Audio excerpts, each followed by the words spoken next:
chosen one. Yes, you, the one who felt the air shift a moment ago, in a room you have never walked into before you had any way of knowing why.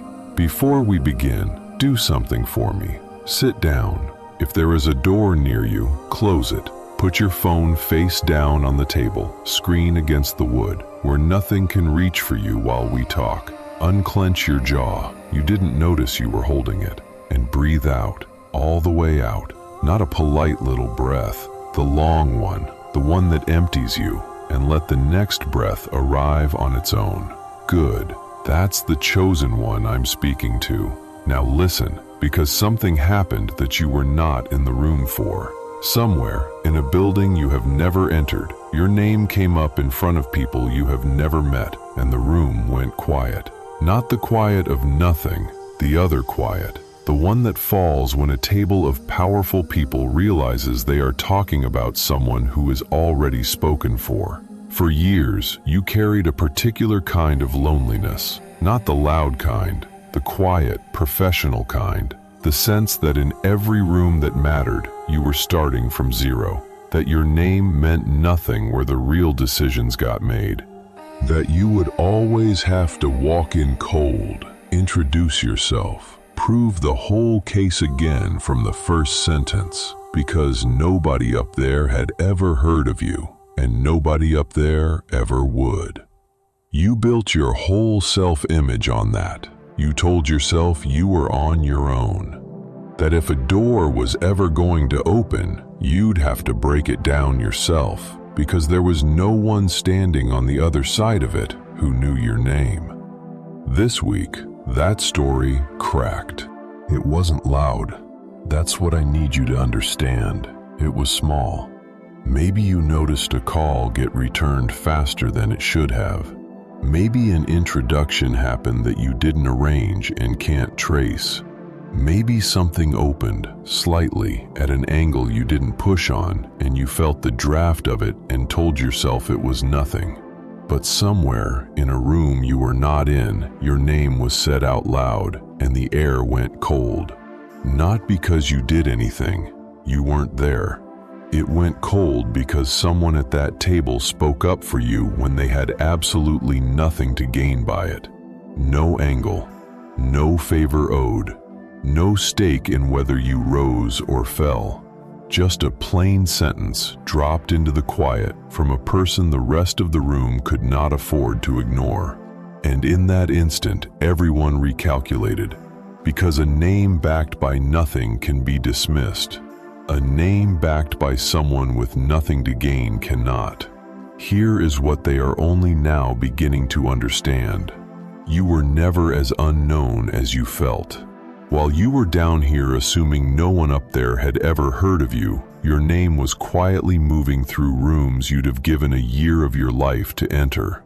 Not by your effort, not by your networking, by the free word of people who spoke for you and then went home, and never once told you they'd done it. Chosen one, let me put something down for you before we go further. No, you were not being ignored all those years. No, you did not fail to make an impression. No, you were not invisible in the rooms that counted. What felt like being unknown was being introduced without your knowledge, by voices you would not recognize, in a language of endorsement you were never allowed to hear. If this is landing where it's supposed to land, chosen one, do one small thing. Tap the like and subscribe. Not for me. This message goes further when it moves, and somewhere out there is someone sitting exactly where you were an hour ago, certain that no one has ever said their name in a room that mattered. Pay it forward to them. That's the whole mission. Now, let me tell you what has actually been happening while you were busy feeling small. Somebody has been saying your name, not to you, in front of others, in the exact rooms you assumed were sealed against you. And they have been doing it for free. No fee, no favor, no expectation that it would ever come back to them. That last part is the part that changes everything, so hold on to it. Here's the line they can't say out loud. You were never unknown. You were unannounced to yourself. Those are different conditions entirely, and only one of them is a weakness. You might wonder why nobody told you, because being told would have wrecked it. If you had known your name was being spoken in high rooms, you would have started performing for an audience you couldn't see. You would have leaned toward it, angled for it, tried to earn what was already being given for free. The word kept working precisely because it was unpaid, unwitnessed, and unknown to the one it was about. The moment you knew, you'd have started trying, and the effort would have shown, and the free word would have curdled into a favor with a price. So here is the name for the thing that just surfaced, the ones who spoke for you. The people with weight who put your name into rooms and then said nothing about it, who vouched with nothing to gain, who opened a door on the far side and walked away before you ever felt the draft. They have discovered the ones who spoke for you, and that is a thing they cannot undiscover. Look around your own life for a moment, not the big story, the small rooms. There is an office somewhere right now where the quiet, competent one has never once been the loudest name in the building. Everyone assumes they'll stay right where they are. And then a decision comes down from a floor nobody in that office has access to, and the quiet one moves. Not because they lobbied, but because a week earlier, in a room with a much longer table, somebody who mattered said their name plainly and said nothing else. No one down here ever learns that sentence happened. They only feel the weather change. There is a family somewhere where one person has always been treated as the one who wouldn't amount to much, spoken about gently at the edges of rooms as the one you don't expect too much from. And then somewhere, a wedding, a funeral, a long drive, an older relative with real standing says one plain sentence about that person to exactly the right ear. Not a defense, just a fact, spoken by someone who has nothing to gain by saying it. And the whole family's picture of that person quietly reorders. The one it's about never hears the sentence. They only notice years later that people started treating them like someone. There is a room full of people who decide things, money, access, who gets the chance and who waits another decade. And somebody's name comes up in it who has never been within a mile of that room. And the whole tone of the conversation depends on one thing: whether anyone at that table is willing to attach their own credibility to the name for free. Usually, no one is. Endorsement costs something, and most people spend it only where it pays them back. But every so often, someone does it for nothing, and that name never gets treated as unknown again. There are entire careers built on this difference. Someone with no visible connections keeps getting the call. Meanwhile, the ones with the obvious network, the loud sponsors, the transactional favors, keep stalling at the same wall. Everyone calls it luck. It is the difference between a name that people push because it pays them and a name that people speak because it's true. So here is the law underneath all of it. A recommendation with a motive can be discounted. A recommendation with nothing behind it but the truth cannot. Say that to yourself twice. When someone vouches for you and stands to gain by it, the room knows how to file that. They subtract the self-interest and weigh what's left. But when someone vouches for you with nothing to gain, there is nothing to subtract. The endorsement arrives at full weight, undeniable, because the only possible reason for it is that it happens to be true. Chosen one, You have been on the receiving end of the second kind for a very long time, and you never once heard it happen, which raises the obvious problem. If that's true, why did you never feel known? Because a word spoken for you in a room you're not in makes no sound where you are standing. You cannot hear an introduction that happens 40 miles away. You cannot feel a name being placed carefully at the right table.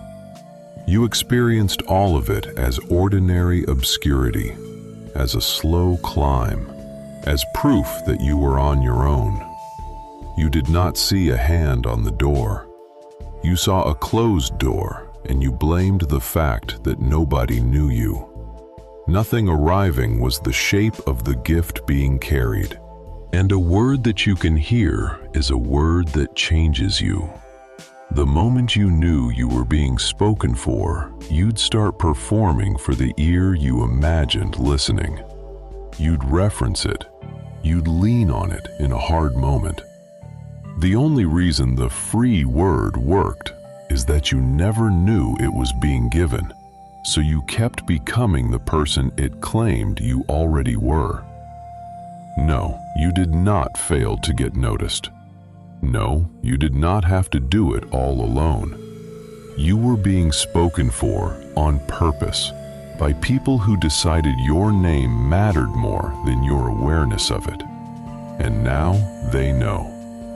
The powerful people who never had a reason to think about you just found out that someone with weight already spoke for you, and it re-explains every quiet advantage they could never account for. So let me show you exactly how it works, chosen one. 12 pieces, one at a time. Now, before we go any further, this is the part where the room thins out. Some of you came here out of curiosity. You saw the title, you felt a small pull, you clicked. There's no judgment in that. But right around now, the merely curious start to drift. They go looking for the next thing, the next voice, the next promise. Let them go. This was never built to hold everyone. The ones this was made for are doing the opposite. You are leaning in. You got quieter. Something in your chest went still, the way it does when a stranger says out loud the exact private thing you were sure only you knew about your own life. If that is you, chosen one, do this one thing. Go down to the comments and drop the number 999. Just that. Not for luck. Not because it's trending. Drop it as a signal, plain and simple, that you are locked in and you intend to hear this all the way through.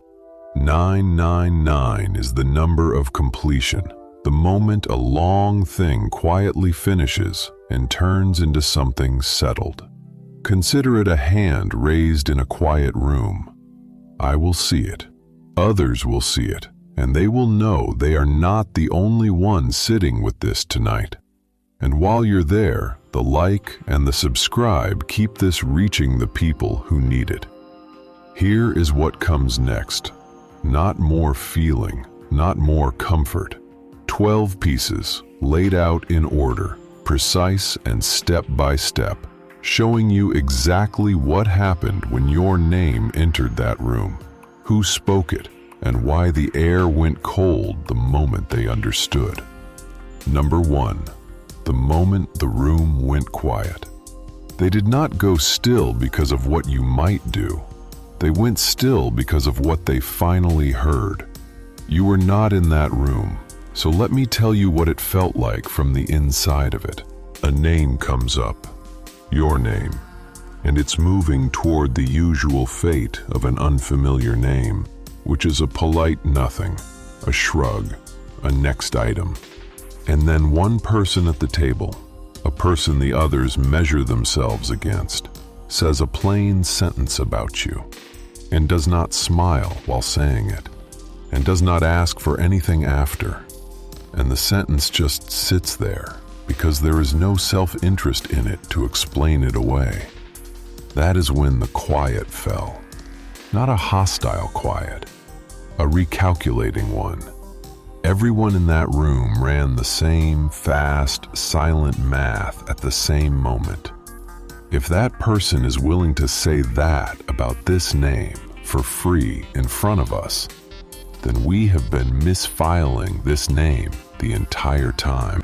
Imagine this, a gallery near closing time, and a painting has been hanging in a dim corner for years with no card beside it. So everyone walks past, assuming it's a nice enough print, nothing to stop for. Then one evening, a person the whole room trusts on such things, the one whose eye nobody argues with, stops in front of it, goes silent, and says quietly, "This is real." Not loud, not a speech, just that. And every person who was about to leave turns around. Nothing about the painting changed. The paint is the same paint. The only thing that changed is that someone with a name to lose stood next to it and lost nothing by telling the truth. And the corner it was hanging in is never a dim corner again. You are the painting, chosen one. You were always the painting.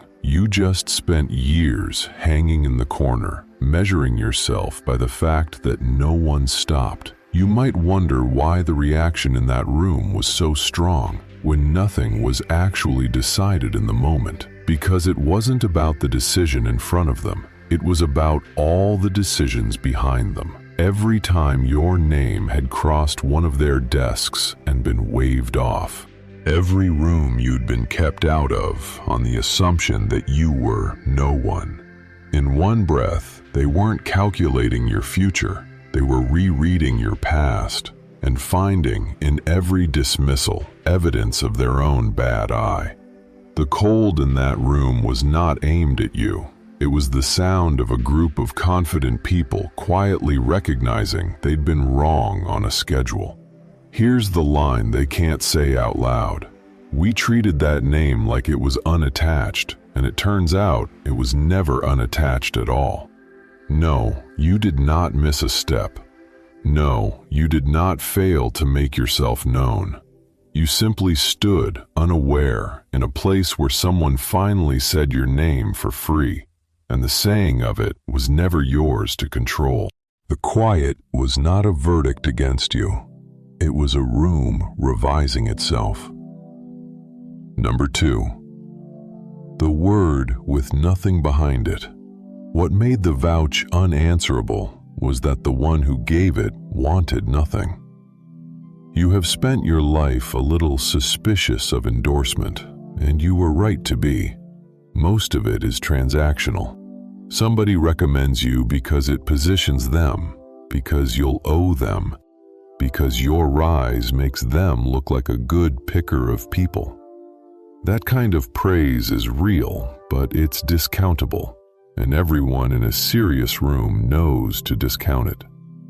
They hear the recommendation, and underneath it they hear the reason, and they weigh you minus the reason. But this was different.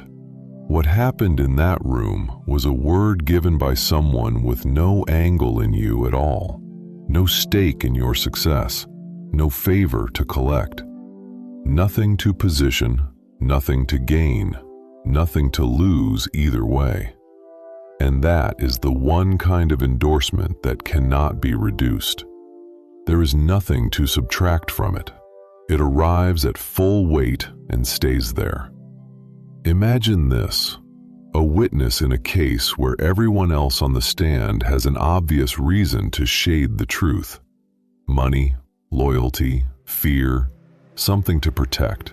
And then one person takes the stand who has no connection to any side, no dog in the fight, nothing to win or lose from the outcome, and simply says what they saw. That witness cannot be cross-examined into nothing because there's no motive to expose. You cannot ask them what they're getting out of it because they're getting nothing out of it. Their word lands with a force that all the invested testimony never had, precisely because it's free. That is what got spoken about you, chosen one. Not paid praise, free testimony. You might wonder why anyone would do that, spend their own credibility on a name that can't repay them. Because a certain kind of person, once they've decided something is true, finds it costs them more to stay silent than to speak. That's why you can't repay it. It was never alone. It was just the truth, passing through someone honest enough to say it out loud in expensive company. Here's the line they can't say out loud. We can't discredit the recommendation because there's no self-interest in it to attack. So stop bracing to have earned it. Stop looking for the catch, the debt, the moment the bill comes due. There is no bill. Someone spoke for you the way you tell the truth about the weather, plainly, freely, with nothing writing on it. And a free word, chosen one, is the only kind that can't be taken back.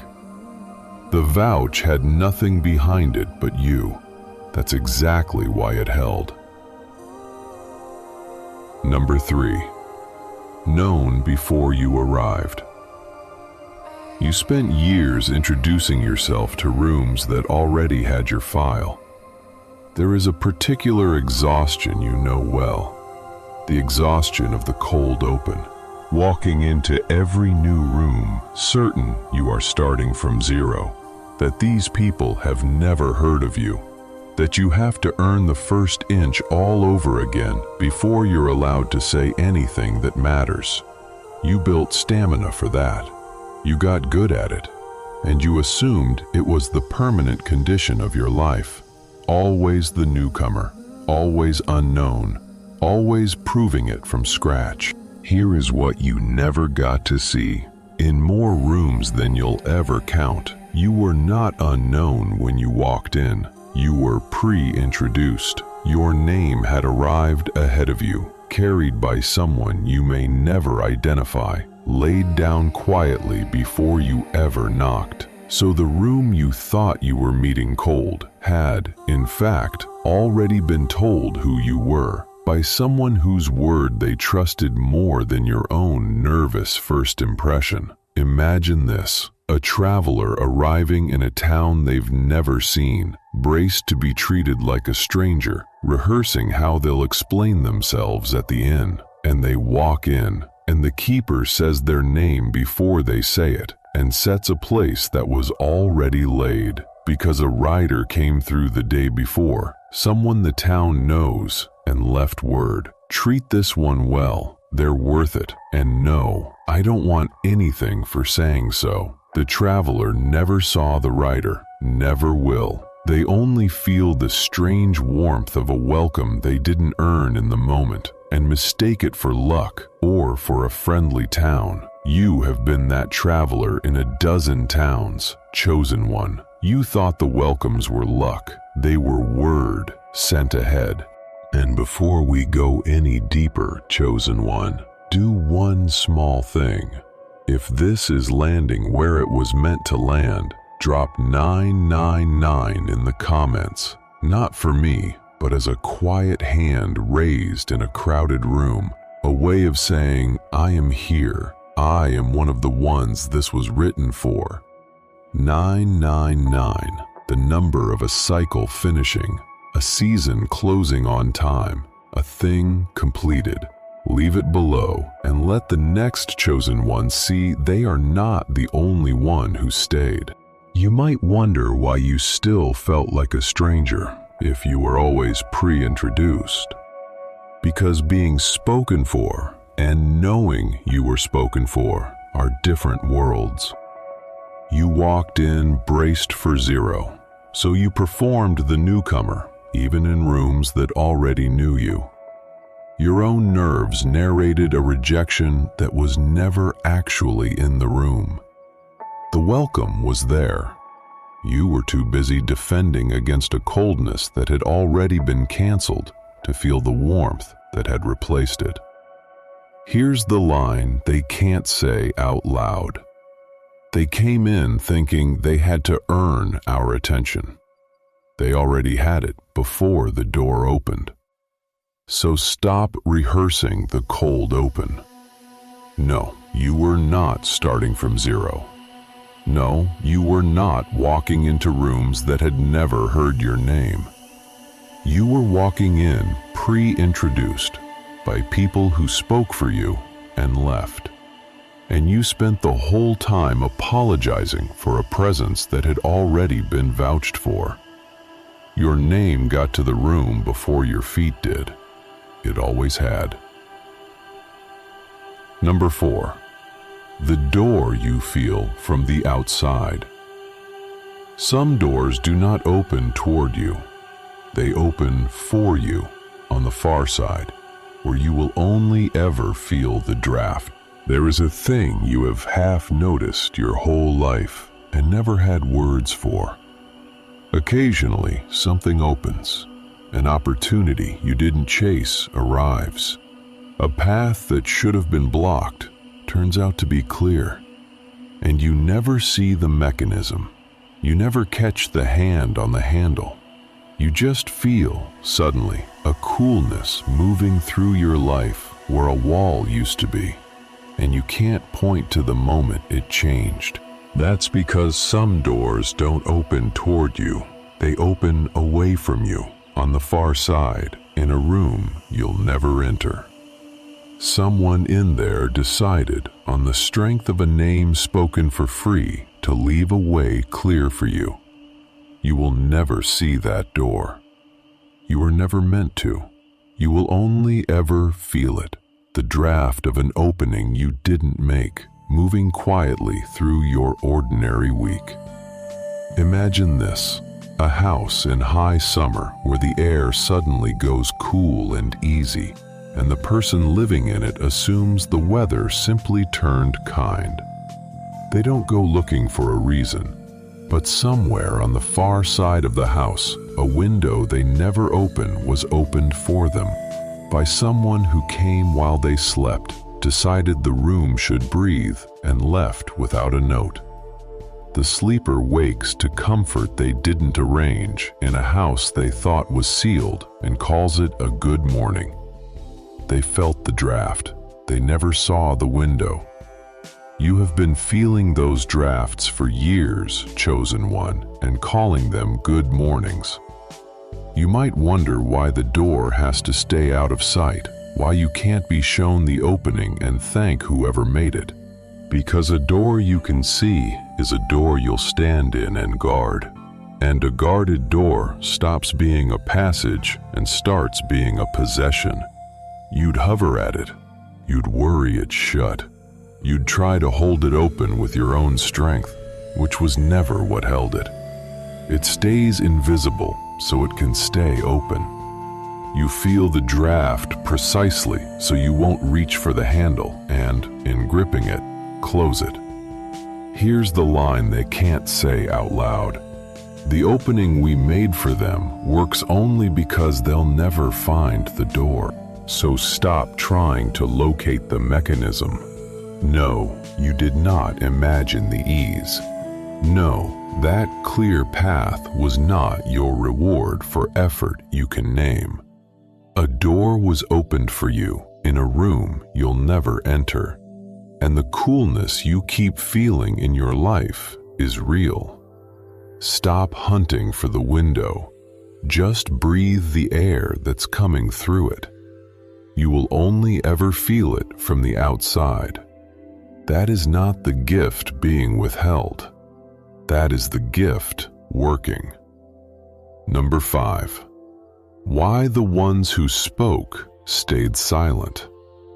A vouch announced becomes a favor, and a favor has a price. So yours said nothing. You have wondered about the silence around your own advantages. If someone was really speaking for you, why did they never come tell you? Why no message, no mention, no quiet word that they'd put your name forward? You took that silence as evidence it wasn't happening.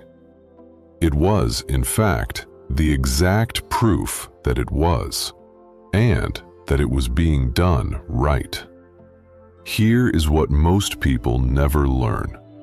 The moment a recommendation is announced to the one it's about, it stops being a gift and becomes a debt.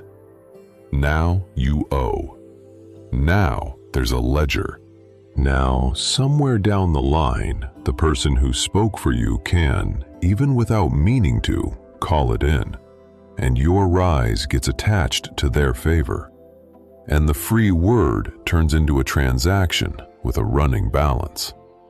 The ones who spoke for you refused you all of that. They kept it silent so it could stay free, so you would owe nothing, and therefore be reachable through nothing. Imagine this: a person who quietly pays off a stranger's debt at a shop and asks the shopkeeper to say nothing, ever. Not to spare their own modesty, because the moment the stranger knows, the gift becomes a bond, and the stranger will spend years feeling watched, feeling indebted, warping every future choice around a favor they can never quite repay. Kept silent, it's just a debt that dissolved, and a life that got lighter for no reason the person can find. The silence isn't the gift being hidden. The silence is what keeps the gift from turning into a chain. That is what was done for you, chosen one. Not silence out of neglect, silence as the final act of the kindness. You might wonder why no one who spoke for you ever came to collect even a thank you. Because a thank you is the first payment on a debt, and they wanted you free of debt entirely. A word given and then claimed is a word with a hook in it. They gave you the word and swallowed the hook. That's the difference between someone advancing their own position through you and someone simply telling the truth about you and walking away. Here's the line they can't say out loud. We can't pressure the ones who back that name because there's no favor on the table to squeeze. So no, you were not forgotten. No, you were not left to do it alone. You were being spoken for by people careful enough to make sure you'd never feel indebted, never feel watched, never bend your life around a gift. They stayed silent so you could stay free. That was not distance. That was the highest form of the thing they were doing. And now that the ones who spoke for you have surfaced, chosen one, the advantage is already permanent. It was never a favor that could be revoked. It was a truth already spoken, in rooms that already believed it, running quietly under everything, longer than the doubters have been paying attention. Number 6. The doors that opened easy. You called it slipping through. It was your name set ahead of you, unlocking things before you touched them. Think about the times something opened without a fight. The room you got into that you had no business getting into. The person who took your call who takes almost no one's. The chance that came at you sideways, easy, when everything you'd been told said it should have been a war. You remember thinking you'd gotten lucky, or slipped in while no one was watching, or caught someone on a generous day. Here is what was actually happening. Those weren't gaps in the wall you snuck through. They were doors that had already been unlocked from the inside by a name spoken for you before you ever approached. You didn't slip past the guard. The guard had already been told to let you pass. You experienced it as luck because you never heard the instruction. Imagine this: a person walking up to a heavy gate, braced to be turned away, and the gate just swings for them at the lightest touch. They assume it was left open by accident, or that they caught it on a slow day. They never learn that a keeper on the far side heard their name that morning from a voice the keeper trusts. and quietly unlatched it before they arrived, and stepped back into the dark to watch them come through easy. The one at the gate feels clever or fortunate. They never see the hand that lifted the latch. You have walked through a lot of gates like that, chosen one, congratulating yourself on your timing.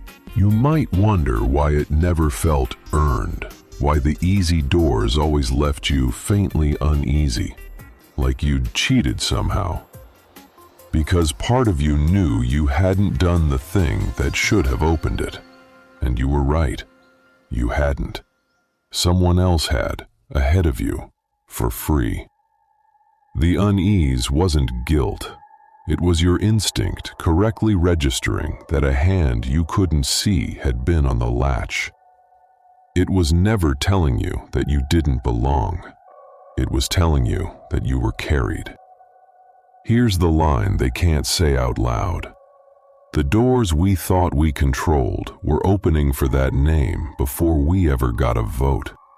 So stop crediting it all to luck. No, you did not slip through unnoticed. No, you did not just happen to catch the room on a good day.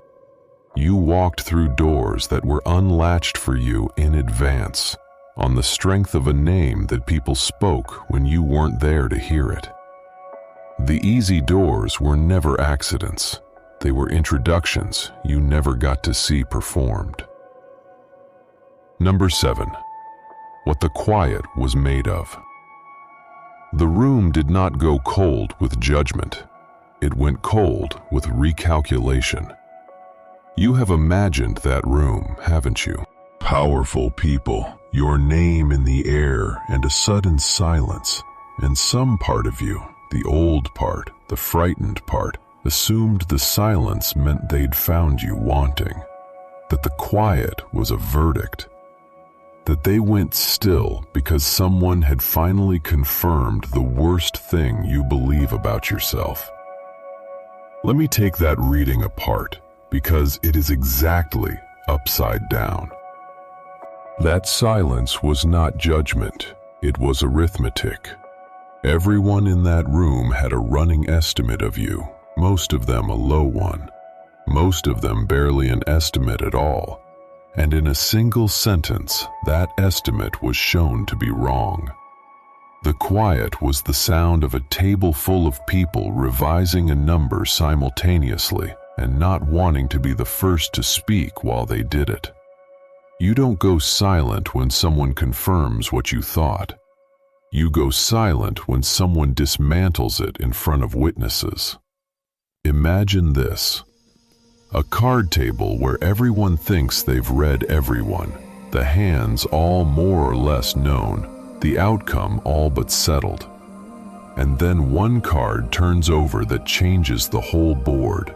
Not loudly, it just turns, and every player at that table goes quiet at the same instant, because each of them is privately rerunning the entire game with the new information.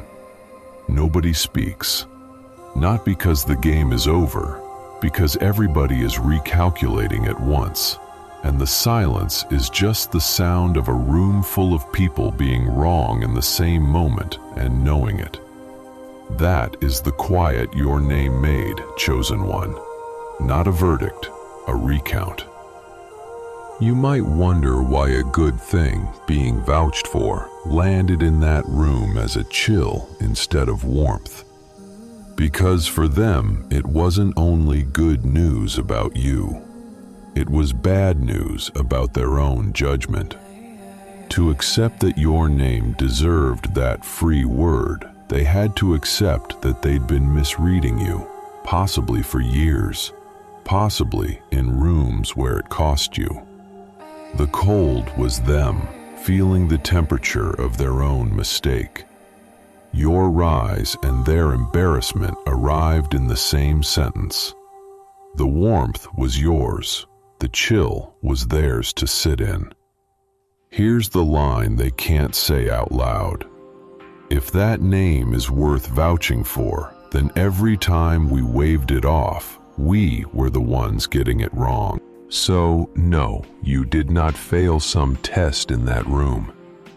No, the silence was not the sound of them agreeing with your worst fear. It was the sound of that fear being overruled by someone whose word they couldn't dismiss. The quiet you imagined as rejection was the exact opposite. It was a room of confident people going still because they'd just been corrected about you. The cold was not their judgment of you. It was their judgment of themselves, arriving late. Number 8, why they can't take it back. A word given for free has no handle. There is nothing to grip, nothing to buy, nothing to undo. Now watch what the ones who dismissed you try to do once the air goes cold. Their first instinct is to manage it, to contain it, to find the lever that puts the situation back the way it was, with you safely filed under no one and their own judgment intact. So they go looking for the handle on the thing that just happened, and they find there isn't one. Because a recommendation with a motive can be neutralized, you match the favor, you outbid it. You go to the source and cut a deal. You quietly remind the recommender what they owe. But a word given for free offers none of that. There is no favor to match, no debt to leverage, no self-interest to expose. You cannot go to a person who wanted nothing and offer them something to unsay a true thing they said for free. There's no transaction available because the original act was not a transaction. It was just the truth, and you can't buy the truth back out of a room once it's been spoken by someone credible. Imagine this, a rumor you could bury, because rumors have a source you can pay or frighten into silence. And then, next to it, a plain fact stated once, calmly, by a person of unimpeachable standing who then left the country and wants nothing from anyone. You can't pay them, you can't threaten them, you can't offer them a better deal. They already got what they wanted, which was nothing, which was simply to have said the true thing. There is no handle on a person like that. They handed the room a fact and removed themselves from every mechanism you'd use to walk it back. That is why they're stuck, chosen one. Not because the endorsement was loud, because it was free. You might wonder why they don't just ignore it and carry on as before, because they can't unhear it, and neither can anyone else who was in that room. The word is out at full weight, unattached to any motive they could discredit, and every person who heard it now carries it. To undo it, they'd have to find something to push against, and free testimony gives them nothing to push against. So the recalculation stands, permanent, because the only thing that could reverse it, proof that the vouch was self-interested, does not exist. Here's the line they can't say out loud. There's no one to negotiate with, because the person who said it doesn't want anything. So, no, this is not a moment that can quietly pass. No, they cannot manage their way back to the room as it was before your name landed in it. A free word has no handle, and a thing with no handle cannot be pulled back. It sits in that room, permanently, at full weight, and every attempt to grip it just confirms there's nothing to grip. They went looking for the lever. There was never a lever. That's the whole point of a gift with no price. Number 9, their sleepless recount. They are not angry tonight. They are rereading you, and the reading will not come out the way it used to. Something settled on the ones who dismissed you the moment the room went cold, and it was not rage. Rage burns clean and burns out. What came instead was a slow, private rereading. They went back to the beginning, every time your name had crossed their attention and been set aside, and they started reading it all again with the new information, looking for the moment they should have seen it. Because that's what people do when reality stops matching their estimate. They don't question the estimate. They audit the past for the error. They assume there was one afternoon, one meeting, one glance where they should have noticed what was in front of them. And if they can find that one moment, the story stays intact. A single miss, not a standing blindness. That's the version they need. It's not the version that's true. Imagine this.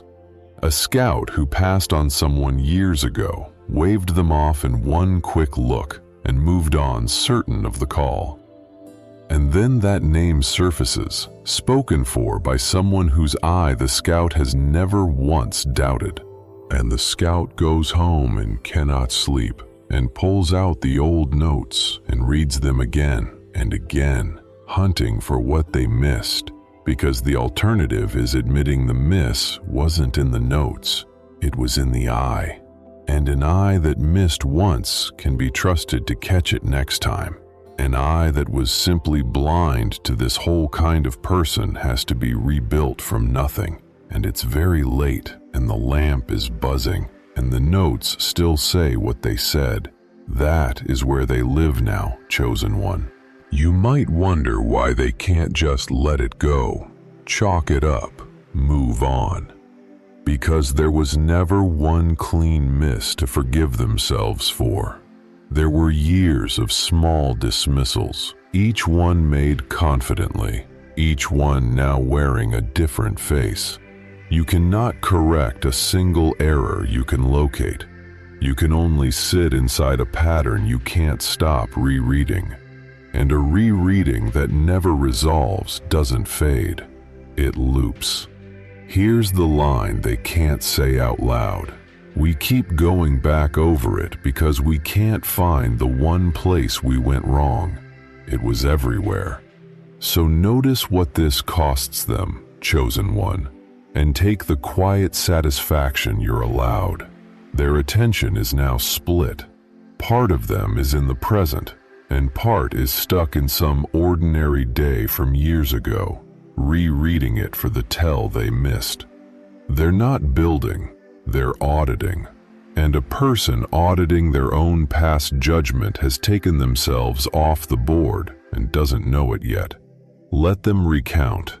The number won't come out the way it used to, because you were never the number they wrote down. Number 10. The backing they can't name. You can compete with a rival. You cannot compete with a word already spoken in a room you'll never be shown. Here's the thing nobody says out loud about how these rooms actually work. It isn't strength that unsettles people. Strength has a shape. Strength has a name, a face, a resume you can measure yourself against and plan around. What unsettles them is an advantage with no address, support they can't locate, a backer they can't find, can't flatter, can't match, can't get a meeting with, because the backing already happened for free and then went home. Think about what they'd have to do to counter it. They'd have to find the one who spoke for you and offer them a reason to reconsider. But there's no reason to offer because the vouch cost that person nothing and gained them nothing. So there's no self-interest to appeal to. They'd have to get into the room where it happened, but the room already adjourned and the word is already loose. They're left facing an advantage they can't point at, from a source they can't reach, given for a motive that doesn't exist. That's not a rival, that's weather. Imagine this, a merchant who knows how to beat every competitor in the market, undercut this one, outsupply that one, buy out the third. And then one day, the customers simply start trusting a certain name, because a person the whole town respects said, once in passing, that the name was good and wanted nothing for saying it. The merchant can't undercut a reputation. can't outsupply a trusted word, can't buy out a sentence that's already been spoken and already been believed. They keep looking for the competitor to fight, and there is no competitor. There's just a name the town decided to trust for a reason no one can be paid to reverse. That is what stands behind you now, chosen one, and it's why they can't move against it. You might wonder why they seem more disturbed by this than by an obvious threat. Because an obvious threat confirms the world works the way they think it does. You fight, you win or lose, the rules hold. An advantage they can't name breaks the rules they built their whole standing on. It means the market they thought they controlled has channels running through it they can't see. It means the next unknown name they dismiss might already be spoken for, and they'd never know until the room went cold again. Here's the line they can't say out loud. There's no one to beat, because whoever backed that name isn't in the fight and doesn't want anything from it. So let them search for the source, chosen one. Let them go looking for the sponsor, the angle, the deal behind your name. They'll find ordinary things, a word said once, a room that adjourned, a person who moved on. Nothing they can grip, nothing they can reverse, and an advantage that keeps working precisely because it has no address they can send anything to. They wanted a rival they could hold in their hands. They got a word they were never in the room to hear. Number 11. You were never auditioning. Nobody spends their own credibility on a maybe. They spend it on a name they've already decided is true. There is a posture you have been holding for years, and it is time to set it down. The posture of the applicant, the one who stands at the edge of every room, waiting to find out if the room will have them. You've been softening your voice before you knew if it needed softening. You've been ready to be turned away before anyone reached for you. You've been living like a person still waiting for the verdict on whether they're allowed to matter. But the verdict was already in. Someone with weight said your name for free in a room you'll never enter. And no one spends their own hard-earned credibility vouching for a maybe. You don't put your name behind a question mark. Endorsement isn't curiosity, it's conclusion. The free word that got spoken about you was not someone wondering if you were worth it. It was someone who had already decided, and decided so firmly they were willing to be right about you in expensive company. Imagine this. A person of real standing who is careful always about whose name they'll attach to their own, because their word is their whole worth, and they don't spend it on unknowns. And that person says your name plainly, without hedging, without a maybe, in a room where being wrong would cost them. They would not have opened their mouth if you were still a question. The care they take with their own credibility is the proof. They don't vouch for auditions, they vouch for conclusions. And you were the conclusion long before you knew there'd been a question. That's you, chosen one, not on trial, already decided. You might wonder why, if the decision was already made, you were left standing in the doorway feeling like a candidate for so long. Because a candidate works harder than an appointee. If you'd known the free word had already been spoken, you'd have relaxed, coasted, stopped becoming the person that word claimed you were.